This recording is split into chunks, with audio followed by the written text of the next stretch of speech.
بسم الله الرحمن الرحيم. ازيكم يا حبايبي؟ عاملين ايه؟ وحشني. النهارده كده هتيجوا معايا هنعمل الطحينه بدل ما نشتريها بالغالي وغليت قوي. جبنا سمسم وهو عملناها في البيت، وهي تجربه. هي تيجوا معايا بقى على الفيديو هتشوفوني عملتها ازاي. جميله جدا.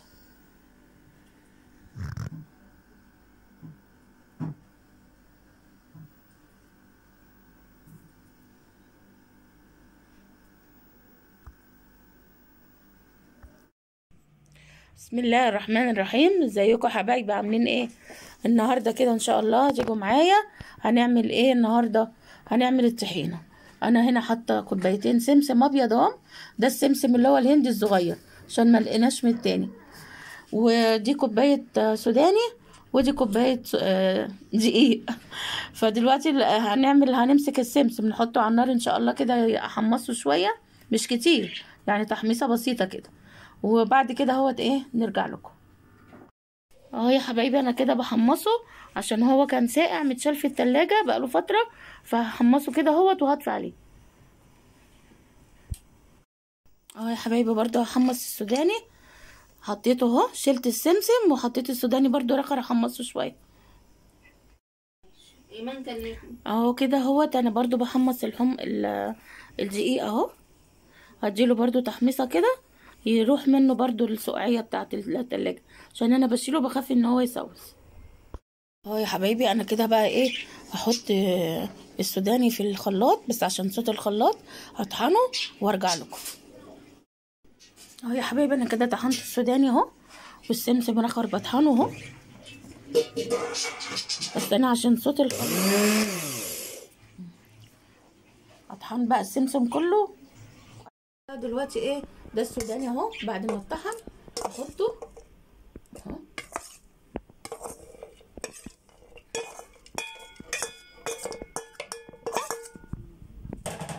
وبصوا برضو السمسم، بصوا بقى عامل ازاي، عامل زي زبدة الفول السوداني، نعمته خالص اهو.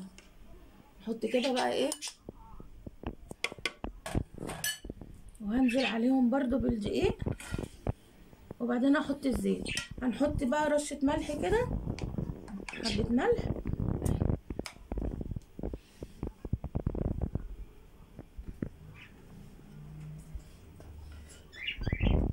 اضرب حبة حبة عشان ما يبقاش تقيل على الخلاط.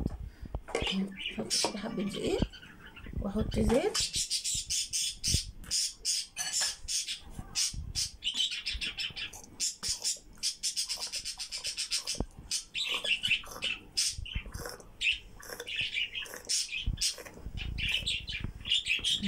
بسم الله الرحمن الرحيم. دي كوباية الا لسه ما حطيتش بقية العيار. بسم الله الرحمن الرحيم. ايه اعمل كده عشان الخلاط ايه ما يبص.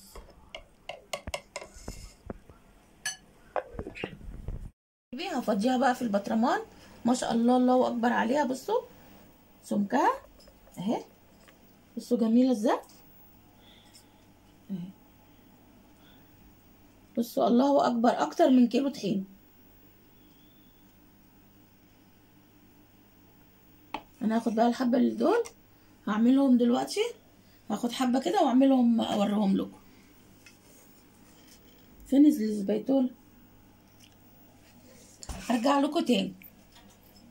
انا بوريكم السمك بتاعها. هحط عليها بقى نقطه ميه اهو، مطرح الخلاط حطيت نقطه ميه.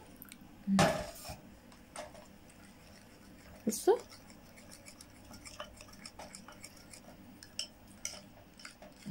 وميه ساقعه من الحنفيه يعني، ولا ميه سخنه ولا حاجه.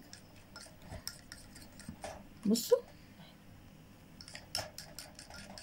عايزه كمان تتضرب كده اهي، هي كده كمان تقيله، كل ما تضربيها هتتقل، ولو حطينا عليها نقطه الخل برضه هتتقل، بس انا بوريكم السمك. بصوا اهي، هنحط كمان نقطه. يبقى احنا كده حطينا ايه، حطينا كوبايتين سمسم وكوبايه سوداني وكوبايتين الا ربع زيت وكوبايتين برضو الا ربع دقيق اهي.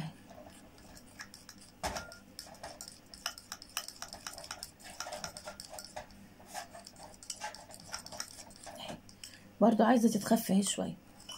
جميله يعني، الواحد لو خد معلقتين يعمل بيها ايه سلطانيه مليانه. هنحط برضو نقطه اهي. ده طبعا الشفشق مطرح الطحين، انا حطيت فيه نقطتين ميه. انا بوريكم بس ان هي ايه بتلف وجميله. انا دول بقى هحط عليهم بقى فصين توم كده، ولا فص توم ونقطه خل ونقطه شطه، واعملها ايه ياكلوها بقى كده سلطه اهي.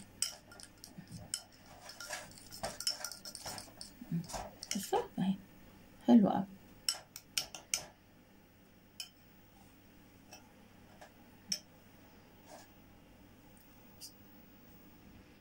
اهي يا حبايبي بصوا ما شاء الله، اكتر والله بتاع كيلو واكتر. انا ما عنديش ميزان، كنت وزنتها وعملت اهو حبه سمكها جميل جدا. دلوقتي ياكلوها بقى مع الاكل، جميله جدا. اعملوها بنفس الطريقه ان شاء الله هتعجبكم. متنسونيش بقى في الشير وفي اللايك. والسلام عليكم ورحمه الله وبركاته.